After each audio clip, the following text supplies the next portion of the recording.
Following this developing story out of San Francisco, a big rig crashing into a funeral home, sparking a fire. This in the Castro district. KRON 4's Mike Pelton live. He's been covering this story all morning. Mike? Well, Mark, this is along the 2200 block of Market Street, and hazmat crews just arrived on scene. And what you're looking at is they are in the process of siphoning out the remaining diesel fuel from this truck.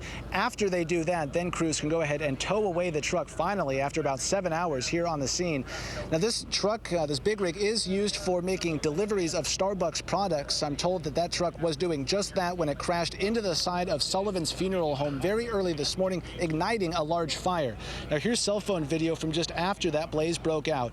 Authorities say just before 1 o'clock this morning, the driver of the big rig was heading westbound along Market Street and for some reason lost control of the truck, crossed over the center median twice before crashing into the side of the funeral home.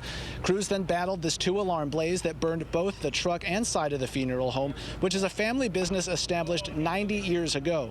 The office manager of the business just so happens to live on the second story of this building. She heard the crash and tells me initially she thought this was all a routine car accident. I looked out the window and there was no accident, but the room all of a sudden lit orange.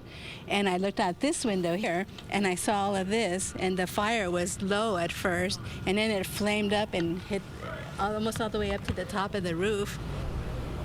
Now, the driver and passenger both got out of the truck quickly and were taken to the hospital, but are expected to be okay. And this morning, we're told the driver is already out of the hospital. Now, San Francisco police are investigating what led to the crash. They say drugs and alcohol do not appear to be a factor. The fire department says the driver reported hearing an explosion before the crash. Of course, investigators are here sorting all of this out. Now, despite the large flames, authorities say the stucco walls stopped the fire from damaging inside the funeral home. The owner says, Mark, he feels very lucky.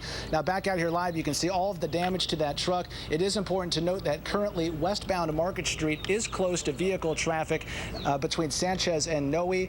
The F Muni line is also not running through here. There is a shuttle service in place. Mark, we're told hopefully they'll be able to reopen this street by noon today. Mark. All right, Mike, thanks for the updates.